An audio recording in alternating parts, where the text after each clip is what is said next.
Okay, so what's in the box? Let's check it. Okay. So, si Eradicator, hindi siya, wala siyang buhay, guys. Para siyang, artifact na kung saan, kung bakit Eradicator, kasi ina-eradicate niya lahat ng living things na hindi Kryptonian.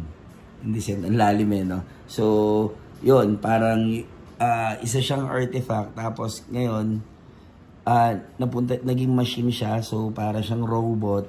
Ngayon, ang mission niya is kung napunta siya sa Earth is gawin niyang Krypton yung planet ng Earth. So, parang invasion yung mangyayari doon. So, and nagigigan na ng mga isa. Sorry, daming info overload. So, the reason na may shades tong si Eradicator kasi, yun nga, may Zorai siya. Pero yun, may Zorai siya.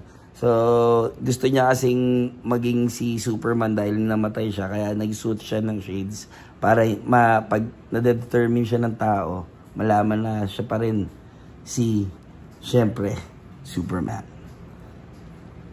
So, yan ganda. Sabi ko nga sa inyo, ito yung mga pinakamagandang line of toys pag magko-collect kayo ng mga 6-inch figures.